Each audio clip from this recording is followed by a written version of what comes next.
Pro Vice Chancellor of University of Lucknow, Professor Manuka Madam, our Dean Faculty of Arts and a very renowned economist, Professor Arvind Mohanji, our very respected several HODs, HOD from Department of Economics, Department of Hindi, and I may miss some, our Dean Student Welfare, the Director of Universities, Public Relations, esteemed university colleagues. I can also see some of the guardians who are sitting here, right here in the hall, and my very, very dear students. Let me first take the opportunity of welcoming you all to University of Lucknow. I am told you all have taken admission to a postgraduate program, is it? आप सब लोग यहाँ परास्नातक पाठ्यक्रम में आपने दाखिला लिया है, तो आप सबका पूरे विश्वविद्यालय परिवार की ओर से और मेरी तरफ से बहुत बहुत स्वागत। एक कठिन परीक्षा के बाद आपका दाखिला हुआ। It's a tedious and long process, but I can tell you that we were one of the early institutions to have completed our entire admission process. We could complete our undergraduate admissions maybe 20-25 days back, and our postgraduate programs also we have already completed. So the very first thing that is required after taking admission to the institution is the beginning of the journey of your new life. आपके नए जीवन के यात्रा के आरंभ पर का ये आज का दिवस है। इसको हम नाम देते हैं अपने विश्वविद्यालय में दीक्षारंभ। यहाँ से दाहिने आपको दिख रहा होगा कुछ पंडाल बनने की प्रक्रिया चल रही है, वो यहाँ से वहाँ तक की जर्नी है, वो दीक्षांत समारोह की तैयारी है। आप दीक्षारंभ के कार्यक्रम में आपका स्वागत है।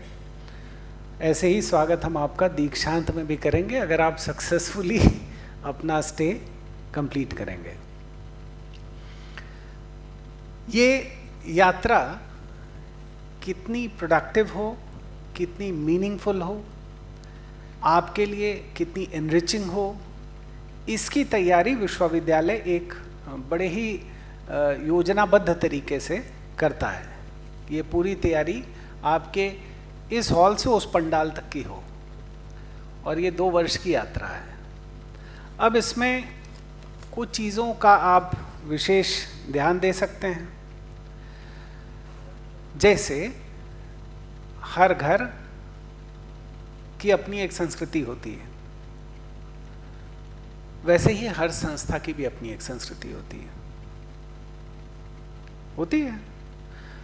मेरा ग्रेजुएशन इलाहाबाद यूनिवर्सिटी से था, तो वहाँ शाम को लोग अपना क्लासेस, तो जिस ज़माने में मैं पढ़ता था तब तो बहुत इरेगुलर था, तो हॉस्टल में लोग रहते पढ़ते, जो बाहर रहते डेलीगेसी में वो दिन भर अपना पढ़ते, जो क्लास चलती वो, जैसे हम साइंस फैकल्टी में थे वहाँ तो क्लासेस चलती थी, तो वहाँ क्लास के बाद आए, शाम को हर आदमी सीज़न के हिसाब से शाम हो रही है तो उठता है और अपना अपना जूता पॉलिश करना शुरू कर देता है। और बहुत लोग 20-20, 25-25 मिनट रिलीजियसली जूता पॉलिश रोज करते हैं, रोज। और फिर वो निकल जाते, कपड़ा प्रेस करते, जूता पॉलिश करते और निकल जाते। तो जहाँ मेरा हॉस्टल था वो लक्ष्मी चौराहे के बगल में था। ऐसे ही कोई जीएन जहाँ में रह रहा है तो वो दूसरी तरफ जाएगा, जो डेलीगेसी में है वो कहीं और जाएगा, लेकिन वो रिलीजियसली जाएगा। हॉस्टल वाले को मेस की फैसिलिटी है तो जाके चाय पी के चला आएगा, लेकिन वो एक ड्यूरेशन होता है जहाँ बहुत सारे लोग अलग अलग जगह से आते, मिलते, बैठते, चाहे अलग अलग थीमेटिक इश्यूज़ पे डिस्कस करते, ये जानते कि कौन सा फॉर्म आया है, इंटरव्यू किसका लगा है, कहाँ कैसा रिजल्ट चल रहा है, वगैरह वगैरह। और ये करके सब लोग वापस आ जाते। जो डेलीगेसी में थे वो लौटते हुए सब्जी खरीद के चले आते थे। ये पूरे इलाहाबाद में उस समय कल्चर हुआ करता था। मैं BHU में भी पढ़ा हूँ, तो वहाँ ये कल्चर नहीं है। वहाँ 80 हॉस्टल हैं, तो ज़्यादातर लोगों को हॉस्टल मिल जाता है। तो वो शाम को निकलते हैं, हवाई चप्पल, जीन्स, टी शर्ट या कुर्ता पहन के वो लंका पे आते हैं। यहाँ भी वही चाय पीते हैं, जिसको समोसे खाने वो समोसे खाता है, और ऐसे घूम के मिल के बात करके चले जाते हैं, फिर अपना जाके पढ़ाई वढ़ाई करते हैं। संस्थाओं की अपनी संस्कृतियाँ होती हैं। मैंने जैसे एक छोटा इंस्टेंस लिया, जैसे हम लोग इलाहाबाद यूनिवर्सिटी में सीनियर्स को सर और मैडम बोलते थे, बीएचयू में दीदी और भैया का कल्चर है। तो हर यूनिवर्सिटी की अपनी एक संस्कृति है। लखनऊ यूनिवर्सिटी की भी अपनी एक संस्कृति है। इंटरेस्टिंगली, आप कुलगीत को अगर ध्यान से सुने होंगे, वो भी ये बात कहती है कि तमाम विविधताओं को समेटे हुए जब आप संस्था में आते हैं तो संस्था आपको आपकी पिक्यूलियरिटी, स्पेशलिटी के साथ स्वीकार करती है और अपने अंदर समाहित करती है। सो अलग अलग सोशल, डेमोग्राफिक, इकोनॉमिक, अलग अलग एजुकेशनल बैकग्राउंड के लोग आते हैं, वो संस्था में शामिल होते हैं, इस बड़े समंदर में आते हैं, और समंदर सबके साथ समभाव में रहता है। क्यों? क्योंकि उसको एक विशेष प्रयास करना है आपके दीक्षारंभ से दीक्षांत तक की यात्रा का। इस यात्रा में आप सब विश्वविद्यालय का सहभागी बने, इसके लिए मैं आज के इस अवसर पे आपको एक ओपन इनविटेशन प्रस्तुत करता हूँ। You all are invited to this exemplary journey from Diksharambh to Dikshant. Let us resolve to make this journey as pleasurable as possible, as productive as possible, as promising as possible. For अब इसके लिए कुछ आपको प्रयास करने पड़ेंगे। जैसे प्रयास करके आपके दाखिला हुआ, तो आप अपने प्रति ईमानदार रहने का प्रयास करिए। देखिए, मैं 2-3 दिन से ये कार्यक्रम चल रहा है, और एक दिन में अभी तो मैडम ने 2-2 लगा रखा है, तो हम हर बार एक बात बोलना नहीं चाहते हैं, और इतनी नई बातें कहाँ से भी ले आएंगे, क्योंकि बातें अल्टीमेटली वही कहनी है। हमको आपको विश्वविद्यालय के परिवार में शामिल करना है आज के दिन पे।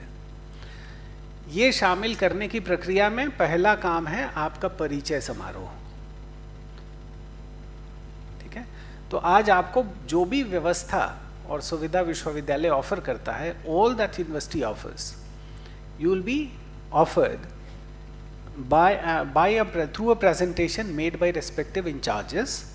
They'll come, they'll make their presentations so that you all can know, आप जान सकें कि उसमें क्या क्या चीज़ें हैं, कैसे उससे जुड़ सकते हैं, उसका लाभ कैसे ले सकते हैं, उसमें अपना योगदान कैसे कर सकते हैं, उसको अपने करियर में शामिल, अपने उस जर्नी में शामिल कैसे कर सकते हैं, जो आपके दीक्षारंभ से दीक्षांत तक की यात्रा को ज़्यादा लाभकारी बनाएगा।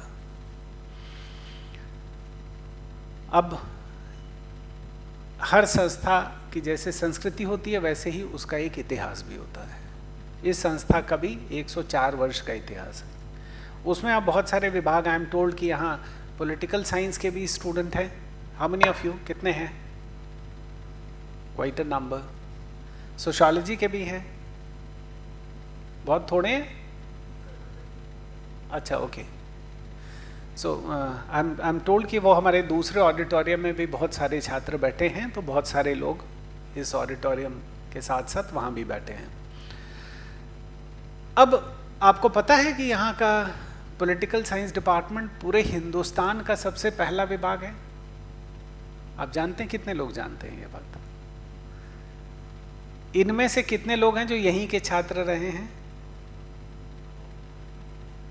ये बात सबको बताइए। हमारी प्रो वाइस चांसलर मैडम उसी विभाग की हैं। आपको मालूम है कि हमारे पूरे हिंदुस्तान में 17 पॉपुलेशन रिसर्च सेंटर्स हैं गवर्नमेंट ऑफ इंडिया के, पूरे हिंदुस्तान में। उसमें से एक हमारे इकोनॉमिक्स डिपार्टमेंट में भी है। आप में से कितने लोग इकोनॉमिक्स के हैं? आपको पता है ऐसा है? नहीं पता है तो जानिए कि आपके संस्था में किया गया शोध का आउटकम वो गवर्नमेंट ऑफ इंडिया के पॉलिसी मेकिंग का पार्ट बनता है। ऐसी तमाम उपलब्धियां, आपको मालूम है कि भारत का मूल संविधान, मूल 8 कॉपीज 8 हिंदुस्तान के अलग अलग विश्वविद्यालयों में भेजी गई। वो एक आपके लाइब्रेरी में भी है। आपको पता है कितने लोग यहां से पढ़ के निकले अभी जो बैठे हैं इस हॉल में? बहुत थोड़े। तो आप जाके देखिए, और मेरा जितने भी हेड ऑफ डिपार्टमेंट्स हैं उनसे मेरा रिक्वेस्ट होगा कि वो एक बार, we are on the verge of refurbishing our entire library, once that process gets completed, आप इन स्टूडेंट्स का एक विजिट अरेंज करें हमारी लाइब्रेरी का। आपको उसमें 1000 साल पुराना भी मैन्युस्क्रिप्ट दिखेगा, आप देख सकते हैं अपनी नेकेड आई से 1000 साल पुराना। वो तमाम किताबें जो जीके की किताब में आप पढ़ते हैं, ये वाली पुस्तक किसने लिखी, तो आपको हम उसकी मूल प्रति दिखा सकते हैं, आप वहाँ जाके देख सकते हैं। तो ऐसे बहुत सारी फैसिलिटीज़ हैं। स्पोर्ट्स की फैसिलिटी है, कल्चरल सेल है जिसमें डांस, ड्रामा, डिबेट, बहुत सारी। आप अपनी क्रिएटिविटी को रोकना नहीं है, उसको निकालना है। एज अ टीचर मेरा काम यह है कि आप रास्ते से भटकेंगे तो हम आपको ठोक के बीच में फिर ले आएंगे, यह हमारा दायित्व है। As an institution, as a teacher, it is my responsibility to align you with the larger goal of the institution as well as of that of your career. But as a student, while being honest, true and professional to yourself, what you have to do is you have got to be true to yourself. And when I say that you have got to be true to yourself, I mean आप वो तमाम opportunities को explore करिए जो ये university आपको offer कर रही है। इन अपॉर्चुनिटीज को एक्सप्लोर करिए। जितने भी आपके अंदर की कोई भी आकांक्षा है उसके लिए अवसर यहाँ उपलब्ध है। कोई अच्छा भाषण दे सकता होगा, कोई अच्छा कविता गाना लिख सकता होगा, कोई अच्छा नेतृत्व करता होगा, कोई अच्छा शोध करता होगा। सबके लिए एक अवसर है। We have the avenues available for each and every individual with whatever peculiarity and strength that you have. और ये मैं मानने को कतई तैयार नहीं कि साहब हमको तो कुछ नहीं आता है। मैं आपसे पूछूं खड़ा करके किसी को, इतनी सुंदर शर्ट पहने हैं, आपसे मैं पूछूं कि आपके में ऐसा क्या विशिष्ट है, तो आप हो सकता है आप में से बहुत सारे लोग ऐसा कह सकते हैं कि नहीं साहब हमको कुछ नहीं आता, हमको गाना नहीं आता, हमको डांस करना नहीं आता, हमको कविता लिखना नहीं आता। देखो, ईश्वर ने जिसको भी धरती पे भेजा उसको किन्हीं विशिष्टताओं के साथ ही भेजा है। और एक संस्था में जो लोग आते हैं वो लगभग थोड़े से वेरिएशंस के साथ वो लगभग एक प्लेन पे होते हैं। अब इसमें वो सफल हो जाता है जो अपने अवसरों को, अपनी ऊर्जा का अधिकतम और श्रेष्ठतम इस्तेमाल करता है, वो सफल हो जाता है। इसी विश्वविद्यालय में बहुत सारे ऐसे लोग हैं, मैं किसी एक का नाम लूंगा तो वो उचित नहीं है, ऐसे लोग हैं जो किताबों में पढ़ाए जाते हैं। आपको पता है? हाथ उठाइए, कितने लोगों को पता है? सिर हिला रहे, हाथ नहीं हिला रहे। जिनको अभी इस यूनिवर्सिटी में ऐसे टीचर्स हैं, अभी हम सिर्फ इतिहास की बात नहीं कर रहे, ऐसे लोग हैं जिनको किताबों में पढ़ाया जाता है। कुछ ऐसे लोग हैं जिनके कार्य को किताबों में पढ़ाया जाता है, जिनके शोध को किताबों में पढ़ाया जाता है, जिनके शोध को करते हैं। एक सिलेक्शन कमेटी में मैं बैठा था, यही अभी वो यहाँ पे प्रोफेसर हैं, यहीं के सिलेक्शन कमेटी में उन्होंने एक्सपर्ट ने कहा कि साहब इनकी रिसर्चेस तो मैंने पढ़ी हैं। तो यहाँ इस तरह के शिक्षक हैं जिनकी रिसर्च छात्र ही नहीं पढ़ रहे हैं, शिक्षक भी पढ़ रहे हैं, और वो बड़े सीनियर प्रोफेसर थे, अभी वाइस चांसलर हैं एक यूनिवर्सिटी में। उन्होंने सिलेक्शन कमेटी में कहा कि साहब इनका रिसर्च तो मैं पढ़ा हूँ। तो आपको बहुत विद्वान लोग मिलेंगे, लेकिन उनकी विद्वता आपके काम की होगी, ये इंश्योर आपको करना है, ये जिम्मेदारी आपकी है। ये जिम्मेदारी का श्रेष्ठतम अधिकतम इस्तेमाल अपने दीर्घकालिक करियर हित में आपको करना है, ये जिम्मेदारी आपको निभानी पड़ेगी। कैसे होगा? एक तो मैंने कहा you have got to be true to yourself, अपने प्रति ईमानदार रहना है। और जब हम कहते हैं अपने प्रति ईमानदार रहना है, तो एक प्रश्न मैं अपने स्टूडेंट्स को कहता हूँ, जब मैं क्लास पढ़ाता हूँ तब भी बोलता हूँ, आपको भी कह रहा हूँ, आप में से लगभग 300-350 लोग यहाँ हैं और बगल वाले ऑडिटोरियम में भी लगभग इतने ही बैठे हैं। आप घर जाइए, आज हॉस्टल जाइए, जहाँ भी रहते हैं वहाँ जाइए, एक डायरी, एक पैड, एक कॉपी, जो भी आपको लगता हो, उस पर लिखिए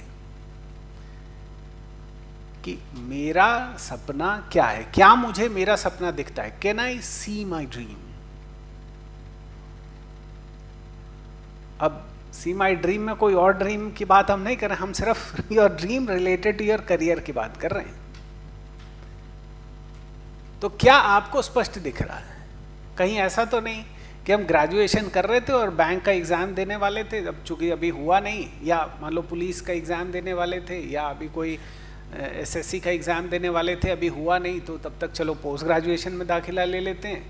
फिर पोस्ट ग्रेजुएशन में भरा 2 सब्जेक्ट में, तो एक में आ गया तो इसी को ले लिया। मान लो हिंदी अंग्रेज़ी 2 भर रहे थे, हिंदी में आ गया, हिंदी में ले लिया। अब फिर हिंदी में सोचे कि अच्छा तब तक हिंदी हो गया, फिर बीएड कर लिए, फिर टीचिंग हो गए, तब तक बीएड में प्राइमरी की नौकरी का रोक दिया, तो चलो फिर कहीं दुकान कर लेते हैं तब तक के लिए। तब तक वो फिर बीएड की एंट्री खुल गई तो उसमें चले गए। इसका मतलब हमको हमारा सपना दिख नहीं रहा है। और जो बहुत सारा भटकाव है करियर के संदर्भ में, करियर के संदर्भ में जो बहुत सारा भटकाव है, उसका एक बड़ा कारण ये है, this is a principal reason for all the dismay that is coming to the youth, today's youth. हमको हमारा सपना साफ दिखना चाहिए। तो आपको अभी भी ये अवसर है कि आप एडमिशन विड्रॉ करना चाहें। अगर आपको लगता है कि नहीं मेरा सपना तो ये है नहीं, या मेरा सपना ये है और मैंने दाखिला यहाँ ले लिया, तो अभी भी आपके पास टाइम है। अभी तो ये दीक्षारंभ है, तो दीक्षांत तक की यात्रा से वापस हो जाइए, उस मार्ग पर जाइए जो आपके सपने का मार्ग है, वो फिर सफलता को रोकेगा नहीं। दूसरा काम क्या करना है? अपनी संस्था से प्यार करना है। You have got to love your institution. वो कैसे करेंगे? वैसे ही करेंगे जैसे एक बच्चे को, जब बच्चा पैदा होता है तो उसको माँ से स्पर्श कराते हैं। सबसे पहला काम डॉक्टर करता है वो माँ से स्पर्श कराता है। स्पर्श क्यों कराता है? और आप देखेंगे थोड़े ही दिन बाद वो बच्चा रोता हुआ माँ की गोद में जाता है तो चुप हो जाता है। उस बच्चे को कुछ पता नहीं है कि ये मेरी माँ है, माँ होता क्या है, उसको तो कुछ भी पता नहीं है।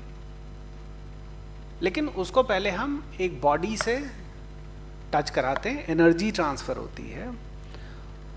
उसके साइंटिफिक रीजंस भी हैं, वो स्मेल आइडेंटिफाई करता है। लेकिन ये प्रेम का एक मूल आधार है। अपने संस्था को, जो आपके माँ के बराबर ही है, इसको प्यार करना सीखिए। जब आप प्यार करेंगे तो आप रास्ते में जाएंगे और हो सकता है कोई गमला गिरा हुआ होगा तो आप उसको खड़ा कर देंगे। किसी बिल्डिंग से हो सकता है कोई ईंट गिर रही हो तो आप उसको दबा देंगे कि भाई गिरे नहीं। ये भाव आएगा। ये मैं छोटा एग्जाम्पल दे रहा हूँ। और फिर एक दिन आएगा जब आप ऐसे कर्मों में ज़्यादा लिप्त होंगे जो आपको, आपके साथ साथ आपके संस्था के लिए गौरव का कारक बने। इसलिए another thing that you all are supposed to do is start loving your institution. और तीसरा, पहले से ड्रॉ करिए, when you will be true to yourself, तो आप अपने सपने को अलाइन करते हुए अपना करियर पाथ आइडेंटिफाई करेंगे। और अगर वो दोनों अलाइंड होगा तो फिर आप अपने विषय को प्यार करने लगेंगे। So if you are a student of Hindi literature और पॉलिटिकल साइंस और मे बी सोशियोलॉजी और इकोनॉमिक्स और whatever, then you will start loving your discipline. When you will start loving your discipline, your books, your assignments, your work, your content, your theories will not be a baggage. फिर वो ये नहीं अरे यार पढ़ाई करनी है, अगर पसंद है तो वही नॉवेल की तरह होगा। तो अभी खाना खाने जाते तो मोबाइल रख के खाते, टीवी देखते हुए खा रहे, तो तब आप वो किताब रख के खाने लगेंगे। हालांकि किताब रख के या कुछ भी पढ़ते देखते खाना नहीं चाहिए, लेकिन अगर मोहब्बत हो जाएगी अपने विषय से तो फिर आप नए नए एवेन्यूज एक्सप्लोर करेंगे। जब वो नए नए एवेन्यूज एक्सप्लोर करेंगे तो फिर आप फ्रेश क्रिएशन में लिप्त होंगे। Because university is not only about getting certain content transfer to the student by a teacher. It is you both come together to create new source of knowledge, and then only we'll have students and teachers जो किताबों में पढ़ाए जाएंगे या उनके काम को किताबों में पढ़ाया जाएगा। ओके, तो ये रिजॉल्व आपको ये तो लेना पड़ेगा। और last but not the least, सबसे आखिर में सबसे महत्वपूर्ण बात वो है अपने शिक्षक में विश्वास रखने का। आप अपने आप को सरेंडर करके देखिए। ईश्वर में सरेंडर करते हैं, मुसीबत आती तो क्या कहते हैं, हे भगवान देखना तुम्हारा ही सहारा है। तो ये तो जब मुसीबत आती है तब करते हैं, रोज रोज तो नहीं करते हैं। तो आप वैसे ही अपने शिक्षा, अपने एजुकेशन के लिए अपने शिक्षक में विश्वास करके देखिए। आप विश्वास करेंगे तो आपको परिणाम बढ़िया मिलने लगेगा अपने आप।